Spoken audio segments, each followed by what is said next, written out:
अस्सलाम वालेकुम class. Next topic जो हमने पढ़ना है वो है एयर पोल्यूशन के इफ़ेक्ट हमारे इन्वायरमेंट पे, इंसानों पे, प्लांट्स पे, एनिमल्स पे और बिल्डिंग्स पे।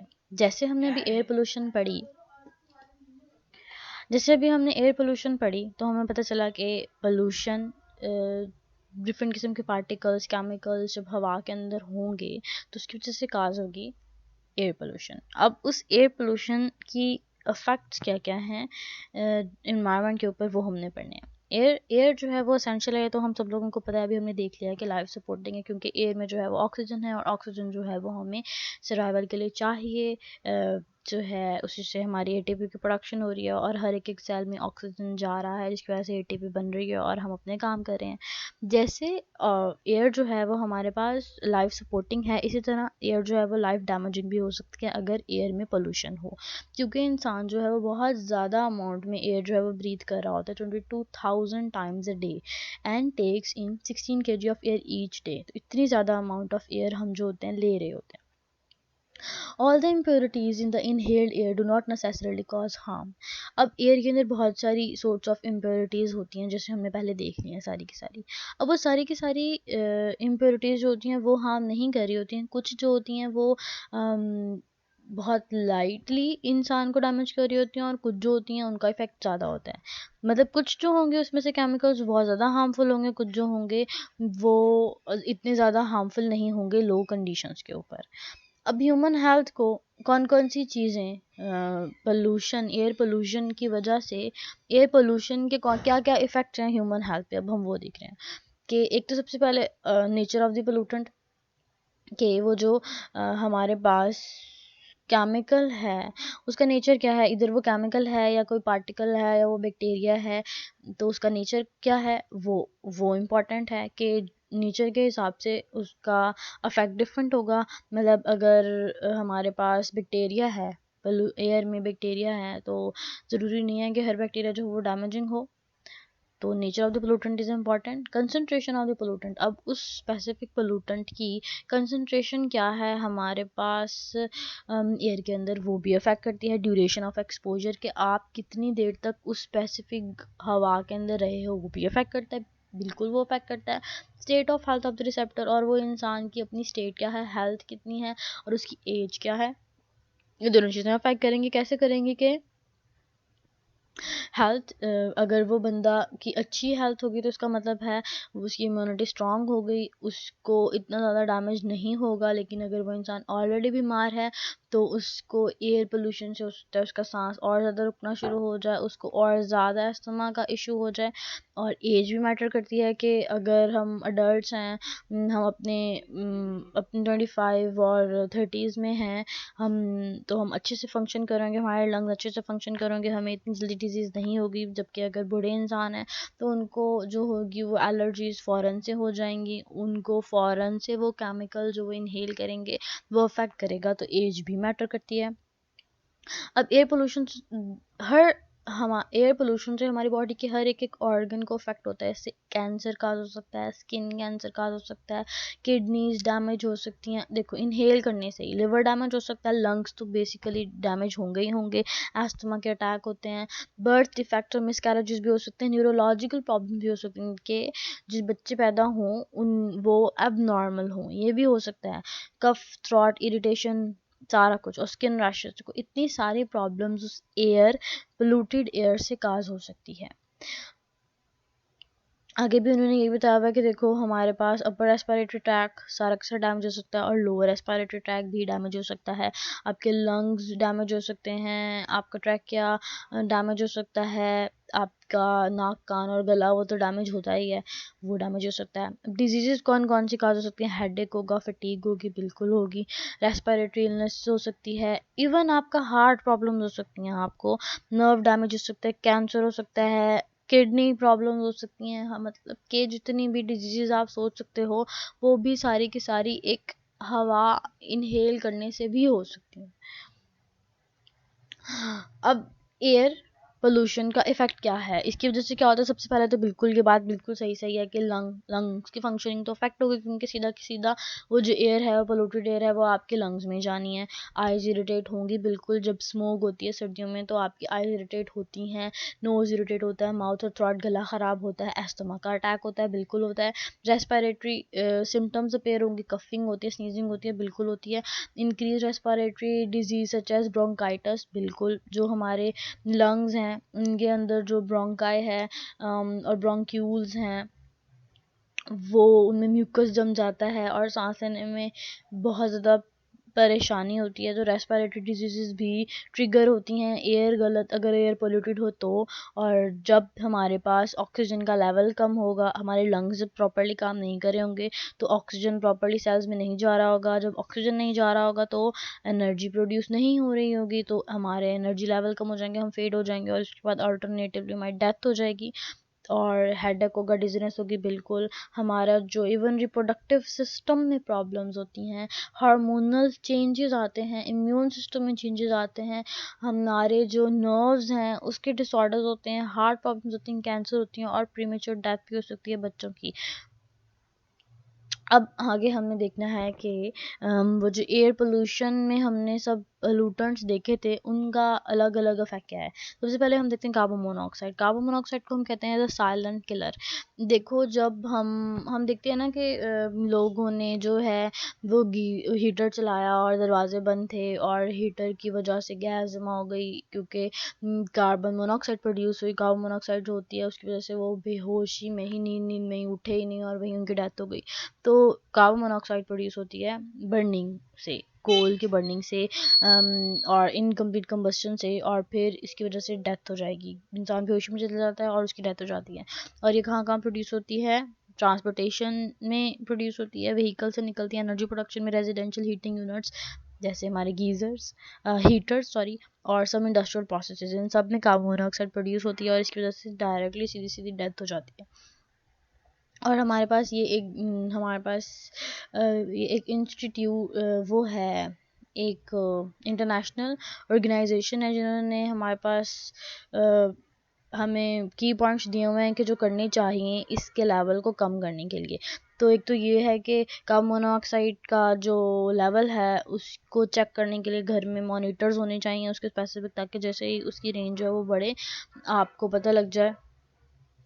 क्योंकि क्या होता है कि कार्बन मोनोऑक्साइड डायरेक्टली हमारे ब्लड में शामिल हो जाती है। क्या होता है, हीमोग्लोबिन है ब्लड के अंदर, तो ऑक्सीजन कैरी किया होता है हीमोग्लोबिन ने। अब वो क्या करती है, कार्बन मोनोऑक्साइड ऑक्सीजन को कैरी नहीं होने देती, बल्कि उसकी जगह खुद कार्बन मोनोऑक्साइड कैरी हो जाती है हीमोग्लोबिन के ऊपर, और वहाँ ही जब ऑक्सीजन पहुंच ही नहीं पाता, अब रेड ब्लड सेल्स के ऊपर कार्बन मोनोऑक्साइड अटैच हो गई, ऑक्सीजन अटैच नहीं हुआ, कार्बन मोनोऑक्साइड अब जाना शुरू कर देगी हर एक सेल के अंदर, और जब हर एक सेल में जाएगी एनर्जी फौरन से ड्रॉप आउट होगी। जैसे आप जो नींद में हो, सो रहे हो, बेहोशी में ही आपकी डेथ हो जाएगी और पता भी नहीं चलेगा। इसके अलावा अगर इसके लेवल्स कम हो, और मतलब अभी आप मरे नहीं हो, अगर लेवल कम है और आप इसको इनहेल कर रहे हो, तो आपको कार्डियोवास्कुलर डिजीज़ हो सकती हैं, मतलब हार्ट प्रॉब्लम्स हो सकती हैं और नर्व प्रॉब्लम्स हो सकती हैं, दिमागी बीमारियां हो सकती हैं, हेडेक, नोजिया, फटीग हो सकती है और एट द एंड डेथ भी हो सकती है। ऑक्सीजन लेवल कम हो जाएगा और जिन लोगों में ऑलरेडी जिनको ऐसी बीमारियां हो, हार्ट प्रॉब्लम्स हो या लंग डिजीज़ हो, जो लोग पहले ही जो है वो ऑक्सीजन उनमें कम जा रहा है, जब कार्बन मोनोऑक्साइड की वजह से बिल्कुल ही ख़त्म हो जाएगा और फिर उनकी तो फ़ौरन से डेथ हो जाएगी। अब हमारे पास इसके कंसर्न्स क्या बताया हुआ उन्होंने कि हम इसको रोकने के लिए इसको मॉनिटर करने के लिए क्या करें, कार्बन मोनोऑक्साइड के मॉनिटर्स को इंस्टॉल करें ताकि हम रेगुलेट कर सकें। क्योंकि अगर लेस दैन 70 पार्ट्स पर मिलियन इसकी रेंज हो तो फ्लू लाइक सिम्टम्स आती हैं, अगर उससे ज़्यादा हो जाए तो डिजीनेस हो जाना शुरू कर देती है और वॉमिटिंग होती है, और उससे ज़्यादा हो जाए तो अनकॉन्शियसनेस आ जाएगी और डेथ हो जाती है। और इवन 500 मिल अमेरिकन हर साल मर जाते हैं इसी कार्बन मोनोऑक्साइड की वजह से, कि घरों में हीटर चल रहे होते हैं और उसका फ्लो नहीं बनता, कार्बन मोनोऑक्साइड बाहर नहीं निकल पाती, और क्योंकि वो हैवी होती है और वो ज़मीन के साथ साथ ही ऊपर को नहीं वो जमा होती, वो नीचे को जमा होती है और ऑक्सीजन सारा का सारा ख़त्म कर देती है उस जगह से, और आप फ़ौरन से अनकॉन्शियसनेस में चले जाते हो और आपकी डेथ हो जाती है। अब अगर कोई इंसान कार्बन मोनोऑक्साइड की पॉइजनिंग से फ़ौरन से निकाला गया हो तो उसको क्या करना चाहिए, फ्रेश एयर में जाए सीधा जल्दी से, ताकि वो जो ऑक्सीजन की कमी हो गई है अब आपके बॉडी के अंदर वो कम हो जाए, ऑक्सीजन थेरेपी करे। या फिर उसको डाल देते हैं हम हाइपर बैरिक चेम्बर्स के अंदर। ये ऐसे चेम्बर्स होते हैं जहाँ पर ऑक्सीजन का प्रेशर बहुत ज़्यादा होता है, ताकि ऑक्सीजन को फोर्सफुली हम हीमोग्लोबिन के ऊपर चढ़ाएँ और उसके बाद वो हर एक एक सेल में चला जाए। दूसरा इफेक्ट है ओजोन का। ओजोन के भी बारे में आपको पता है कि जो प्राइमरी पोल्यूटेंट्स आपस में कंबाइन होते हैं तो सेकेंडरी पोल्यूटेंट्स प्रोड्यूस कर देते हैं, जैसे कि ओजोन की लेयर। ओजोन की लेयर जो होती है वो यूजुअली हमारे अर्थ की अपर मोस्ट लेयर होती है, और वो क्या करी होती है, वो हेल्प करी होती है कि बाहर की जो रेडियो एक्टिव हाई रेडिएशन हैं, यूवी रेडिएशन हैं, वो सारी की सारी पास आउट ना हो, वो रिफ्लेक्ट बैक हो जाएं। लेकिन अब वो ओजोन लेयर जो ज़मीन के ऊपर बन जाती है तो वो हमारे लिए डैमेजिंग होती है, और ये प्रोड्यूस होती है फोटोकेमिकल रिएक्शन से। ऐसे रिएक्शंस जो with in the presence of sunlight होते हैं, और प्रोड्यूस कहाँ होती है, cars, power plant, combustion and chemical industries में से। और इसकी वजह से भी हमारे पास नाक, कान और गले की इरिटेशन प्रोड्यूस होती है, आई इरिटेशन होती है, कफिंग होती है, और लंग डैमेज भी हो सकते हैं। आगे हमारे पास है नाइट्रोजन ऑक्साइड की हमारे पास उसका इफेक्ट। ये कैसे प्रोड्यूस होता है, ये प्रोड्यूस होता है फ्यूल कंबस्टन से, mobile and stationary combustion sources से, इसके प्रोलॉन्ग एक्सपोजर से। सारा कुछ करने के एट द एंड लंग्स ही डैमेज होने हैं। पल्मोनरी फिब्रोसिस काज हो जाएगी, इम्फेसमा और लो रेस्पिरेटरी ट्रैक्ट डिसऑर्डर्स हो जाएंगे। टॉक्सिक इफेक्ट आता है इसका 10 से 30 पार्ट्स पर मिलियन पे, और लंग डैमेज हो जाएंगे, निमोनिया हो सकता है, और हार्ट डिजीज हो सकती हैं। फिर है सल्फर ऑक्साइड। सल्फर ऑक्साइड जो हो गया वो हमारे पास ऐसे फ्यूल के बर्न करने से प्रोड्यूस होता है जिसमें सल्फर हो, और ये यूजुअली इलेक्ट्रिक पावर जनरेटर्स से निकलता है, डीजल और ट्रक्स में से निकलता है, और इसकी वजह से भी रेस्पिरेटरी प्रॉब्लम्स आती हैं। शॉर्ट टर्म एक्सपोजर से हमारे पास टेम्परेरी ब्रीथिंग प्रॉब्लम्स आएंगी, आइज, नोज़ और थ्रोट की इरिटेशन आएगी, या और आपको म्यूकस होना शुरू हो जाएगा, मतलब बलगम बनना शुरू हो जाएगी। जबकि अगर आप बहुत ज़्यादा अमाउंट में बहुत ज़्यादा देर तक लॉन्ग टर्म एक्सपोजर में हो तो फिर लंग डैमेज होना शुरू हो जाएंगे और हार्ट डिजीजेज होंगी। लेड का क्या इफेक्ट है, लेड भी ऐसे फ्यूल के बर्न होने से प्रोड्यूस करेगा जहाँ पर लेड होगा, और ये हमारे पास मेटल प्रोसेसिंग में प्रोड्यूस होता है, और ये एब्जॉर्ब हो जाता है into the blood, similar to calcium की जगह पर। और जैसे कैल्शियम जो हमारे बोन्स में जाता है, इस तरह ये भी बोन्स में जाके एक्यूमुलेट हो जाता है और फैट में एक्यूमुलेट हो जाता है, और ये डैमेज करता है किडनीज, लिवर और रिप्रोडक्टिव सिस्टम को, और बोन्स को डैमेज करता है, ब्रेन और नर्वस सिस्टम को डैमेज करता है। इवन आईक्यू लेवल और लर्निंग डिसेबिलिटीज़ भी प्रोड्यूस हो जाती हैं छोटे बच्चों में, और हार्ट और ब्लड डिजीज़ और पॉइजनिंग। इसकी जब कॉन्टीन्यूसली लेड जो है वो हवा के में, क्योंकि लेड जो है वो पॉइजन होगा, हैवी मेटल और ये पॉइजन है, और जैसे ही ये बहुत ज़्यादा लॉन्ग टर्म एक्सपोजर होगा आपका, तो अल्टीमेटली इस लेड पॉइजनिंग से आपकी डेथ हो जाएगी। मरकरी, अब मरकरी क्या होता है, जैसे थर्मोमीटर के अंदर एक पारा सा होता है, और जैसे ही आप उसको पानी में, जब हमने दोबारा यूज़ करना हो, उसको थोड़ा सा ठंडी ठंडी की तरफ लेके जाओ तो वो फ़ौरन से 0 पे उसका टेम्परेचर चला जाता है। जैसे ही हम उसको मुंह में रखते हैं तो हमारा जो टेम्परेचर होता है 2 मिनट में उसको रखते हैं और फ़ौरन से वो जल्दी से वेपराइज हो जाता है, और वो हमें हमारा एग्जैक्ट टेम्परेचर बता देता है। वो जो मरकरी है ये एक वेपर्स की फॉर्म में इनहेल होता है, और ये डायरेक्ट जाएगा लंग्स में।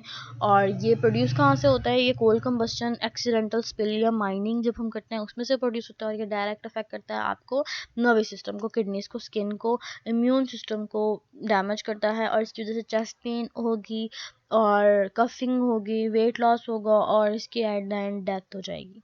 डायऑक्सिन्स का इफेक्ट, डायऑक्सिन्स क्या होते हैं, केमिकल्स, डिफरेंट तरह के केमिकल्स को डायऑक्सिन बोला जाता है, जिसके अंदर आता है क्लोरीनेटेड डाइबेंजो पी डायऑक्सिन्स, और क्लोरीनेटेड डाइबेंजोफ्यूरेन्स, और पॉली क्लोरीनेटेड बाइफिनाइल। तो ये फिनाइल्स होते हैं जो कि दो मॉलिक्यूल आपस में कंबाइन हुए होते हैं, उनको कहते हैं। और ये क्लोरीन बेस्ड कंपाउंड, जिन कंपाउंड में क्लोरीन होती है उसकी बर्निंग की वजह से प्रोड्यूस होते हैं। और इसकी वजह से क्या होता है, इसकी वजह से कैंसर काज होता है, कार्सिनोजेनिक होते हैं ये, कैंसर काजिंग होते हैं, और रिप्रोडक्टिव और डेवलपमेंटल इफेक्ट है, मतलब ये बच्चों की डेवलपमेंट में इफ़ेक्ट करते हैं और हमारे पास रिप्रोडक्टिव इनएबिलिटी प्रोड्यूस कर देते हैं। फिर हमारे पास है बायो एरोसोल्स का इफ़ेक्ट। बायो एरोसोल्स ऐसे सारे के सारे कंपाउंड, ऐसे सारे के सारे पार्टिकल्स होंगे जो हवा में बैक्टीरिया होंगे, जैसे कि जो एयर में हम जिनको इनहेल कर लेंगे। एरोसोल्स विद ऑर्गेनिक ओरिजिन्स, मतलब कि जैसे पोलन्स हो गए, इंसेक्ट्स हो गए, इंसेक्ट्स के छोटे छोटे पोलन्स हो गए, स्पोर्स हो गए, और माइक्रो ऑर्गेनिजम्स हो गए, वो सब के सब बायो एरोसोल्स के अंदर आते हैं। और अब ये प्रोड्यूस कैसे होते हैं बायो एरोसोल? जब आप छींकते हो या आप खांसते हो तो आपके मुंह से सलाइवा के पार्टिकल्स बहुत ज़्यादा प्रेशर से बहुत दूर तक जाते हैं, तो वो जो आपके छींकने से वो जो सलाइवा के पार्टिकल्स हैं वो होंगे बायो एरोसोल्स, और वो बहुत दूर तक जाते हैं क्योंकि वो आपकी बॉडी में से आ रहे हैं। तो उसके अंदर जो भी आपकी बॉडी के अंदर माइक्रो ऑर्गेनिज्म का फ्लोरा होगा वो सारा का सारा बाहर आ रहा होगा उसकी मदद से। तो उसमें बैक्टीरिया होंगे डिफरेंट तरह के, और वो आसपास लोगों की स्किन के ऊपर गिर सकते हैं, हम इनहेल कर लेते हैं, आसपास के लोग उसको इनहेल कर लेते हैं, और फिर इस तरह डिजीज़ जो होगी वो ट्रांसफ़र हो जाती है। इससे एलर्जीज होती हैं, एयरबॉर्न ट्रांसमिशन डिजीज़ होती है जैसे सार्स, निमोनिया, और इसको जो है वो यूजुअली वहाँ पर ज़्यादा अफेक्ट करते हैं जहाँ पर इंडोर प्लांट्स हों, जैसे कि जहाँ पे सेंट्रलाइज सिस्टम हो, जहाँ पे एक ही हवा घूम घूम के वहीं आ रही होती है, तो जो कुछ भी आपने बाहर दिया वो घूम के आपके पास ही आ गया। जैसे कि डेवो के अंदर आप देख लो, वहाँ पर एक ही एसी चल रहा होता है और वही हवा जो है वो घूम घूम के आ रही होती है, तो इस तरह लोगों को डिजीज़ हो जाती हैं। जहाँ पे वेंटिलेशन का सिस्टम इंडोर होता है वहाँ पर बायो एरोसोल्स की वजह से जो ट्रांसफ़र होता है वो ज़्यादा होता है, क्योंकि वही एयर रिसाइकल हो रही होती है। इसी तरह ऐसी सारी की सारी बिल्डिंग्स जिनके अंदर जैसे कि हॉस्पिटल्स या कोई ऐसी बिल्डिंग्स जहाँ पर यही अंदर का डक्ट हुआ हो, एसी जो हो सेंट्रलाइज हो, तो वहाँ पर लोगों को सिक बिल्डिंग सिंड्रोम हो सकती है। जैसे कि एक बीमारी एक इंसान को काफ़ी सारे लोगों को लग गई, फिर वही हवा बार बार आ रही है, बार बार आ रही है, तो आप उसी इन्वायरमेंट में रह के बीमार ही रहते हो, ये हो सकता है। और बायो एरोसोल्स पोल्यूशन को हम एज अ बायोलॉजिकल वारफेयर भी यूज़ करते हैं, जैसे इबोला वायरस को हम ट्रांसफ़र करें, क्योंकि ये बायो एरोसोल है, तो अगर हम इसको हवा में फेंक देंगे तो जितने भी लोग आसपास होंगे और ये दूर तक जिससे हम ट्रांसफ़र करेंगे एक इंसान से दूसरे इंसान में थ्रू स्नीजिंग और कफ, जैसे कि कोविड का सीन है। कोविड में भी तो यही हो रहा है ना कि हम जो हैं वो मास्क क्यों लगा रहे हैं? इसलिए लगा रहे हैं ताकि एक इंसान अगर किसी को कोविड है तो उसके अंदर वायरस है, तो वो जब छींकेगा खांसेगा तो वो जो एयर ड्रॉपलेट्स हैं एरोसोल्स की फॉर्म में दूसरे में ट्रांसफ़र हो जाएंगे, तो उसको रोकने के लिए हम ये कर रहे हैं। अब प्लांट्स के ऊपर क्या इफेक्ट है? जैसे इंसानों के ऊपर इफेक्ट है, उसको इतनी सारी बीमारियां हो रही हैं, इस तरह प्लांट्स को भी बिल्कुल बीमारियां होंगी, उनकी फोटोसिंथेसिस डैमेज हो जाएगी, फोटोसिंथेसिस नहीं कर पाएंगे वो, और उनके जो लीव्स हैं वो टिल्ट हो जाएंगे और नीचे की तरफ झुक जाएंगे, तो प्रॉपरली काम नहीं कर जाएंगे। स्टोमेटा जो है, स्टोमेटा जो होंगे उसके थ्रू डिफरेंट केमिकल अंदर चले जाएंगे और उसको डैमेज कर देंगे, और येलो हो जाएंगे और जल्दी से ख़त्म हो जाएंगे। इस तरह के सारे जो है वो प्रॉब्लम्स जो हैं वो प्लांट्स के अंदर भी आएंगी, और इससे क्या होगा, टिश्यूज़ मर जाएंगे, क्लोरोफिल जो होगा वो ख़त्म हो जाएगा, लीफ ड्रॉप कर जाएंगे, और ग्रोथ जो है वो रुक जाएगी, और इंजरीज हो सकती हैं, और डेथ हो सकती है प्लांट की। तो मतलब सारी की सारी जो यील्ड रिटार्डेशन हो सकती है, यील्ड कम आएगी, जैसे कि डिजीज़ डिफरेंट हो जाती हैं। बैक्टीरिया की वजह से वो फंगस की वजह से रेस्ट एंड स्मट डिजीज़ जैसे होती है, या टोबैको मोज़ेक वायरस की वजह से टोबैको प्लांट्स को जो डिजीज़ होती है, तो वो प्लांट्स या एनिमल्स या बैक्टीरिया की वजह से भी होती है, लेकिन बहुत सारी डिजीज़ उस प्लांट को उस एयर की जिस एनवायरनमेंट में वो है उस एयर की पोल्यूशन की वजह से भी हो सकती है। तो सल्फर ऑक्साइड का भी उन्होंने बताया हुआ है कि इसकी वजह से क्या होगा कि वो जो हमारे पास लेगियंस प्रोड्यूस हो जाएंगे वेन्स के ऊपर लीव्स की, और लाइट हो जाएगी दरमियान से, ऑरेंज रेड और येलो कलर की हो जाएगी, और इससे ज़्यादा अगर हो जाएगी तो जो है लीव झड़ना शुरू हो जाएंगे।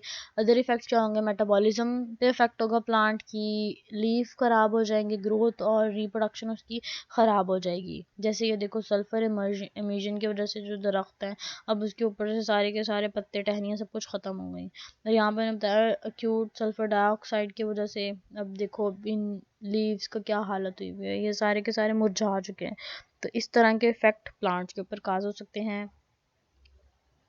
अब नाइट्रोजन ऑक्साइड का क्या इफेक्ट है कि इसकी वजह से ब्लीचिंग हो जाएगी प्लांट्स की, प्लांट किल हो जाएंगे, उसकी ग्रोथ रिड्यूस हो जाएगी। और पैन का ये इफेक्ट है कि ये स्टोमेटा के थ्रू अंदर चला जाएगा और पैन का टिश्यूज़ में चला जाएगा और फिर लीव्स को डैमेज करेगा। और देखो ये पूरे के पूरे लीव जो होंगे वो ब्लैक हो जाएंगे इसकी वजह से।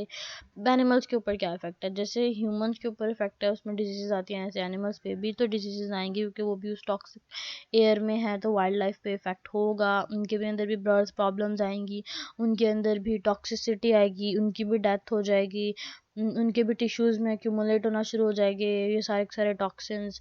और क्या होगा कि क्योंकि हवा पोल्यूटेड है तो जो बादल प्रोड्यूस होंगे वो पोल्यूटेड होंगे, उसकी वजह से एसिड रेन प्रोड्यूस होगी। एसिड रेन जब लेक्स और स्ट्रीम्स में जाएगी तो वो वाला पानी जो है फिशेस जो होंगी वहाँ पे वो मर जाएंगे, वो वाला पानी जो है वो एनिमल लाइफ वाइल्ड लाइफ पिएगी तो वो भी ख़त्म हो जाएगी, तब लोगों की डेथ हो जाएगी, सर्वाइवल नहीं आएगा और ऑक्सीजन जो है वो कम हो जाएगा, उसकी वजह से डेथ हो जाएगी। प्रॉपर्टीज़ पे भी इफ़ेक्ट है इवन इसका, एयर पोल्यूशन का, कि हम जो इमारतें होती हैं उन इमारतों पे भी इफ़ेक्ट है। जैसे कि कलर हम कराते हैं 2-3 सालों के बाद सारा का सारा कलर ख़राब हो जाता है, वो एयर के अंदर क्योंकि केमिकल्स ऐसे हैं, वो केमिकल रिएक्शन कर देते हैं जिसकी वजह से जो पेंट किया हुआ होता है वो ख़राब हो जाता है। इसके अलावा क्या होता है, जो मेटल की चीज़ें होती हैं वो रस्ट होना शुरू हो जाती हैं। आप देखते हो कि 2-4-5-6 2 हफ्ते के बाद ही वो जो मेटल लगाया होता है आपने अपनी बिल्डिंग्स के अंदर वो सारा का सारा ख़राब हो जाता है। और जो हमारे पास पुरानी पुरानी इमारतें हैं उनकी वो डैमेज हो जाती हैं, उनकी ब्रिक्स जो होती हैं वो टूटना गिरने लग जाती हैं और जो मार्बल लगा हुआ होता है वो सारा कुछ ख़राब होने लग जाता है।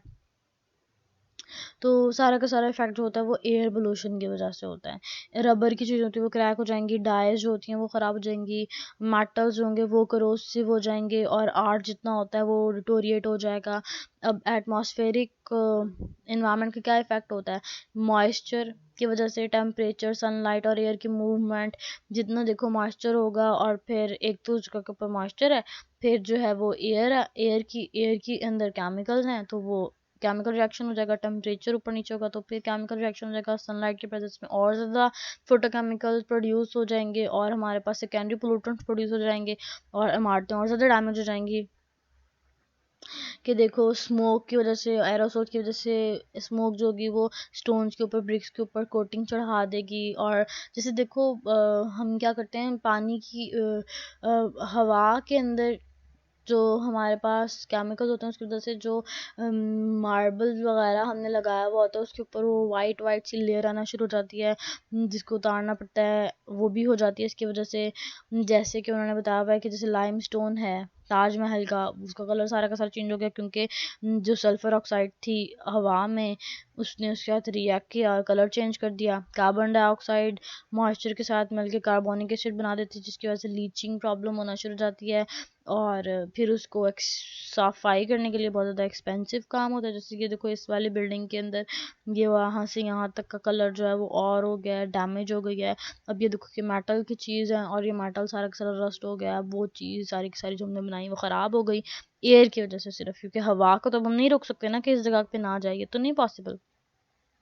अब ये देखो ये अब क्या है, ये ब्लॉक्स हैं, ब्रिक्स के ब्लॉक्स हैं, उन वो कितने डैमेज हो गए हैं, रस्ट हो गई है, यहाँ पे एलजी लगी हुई है।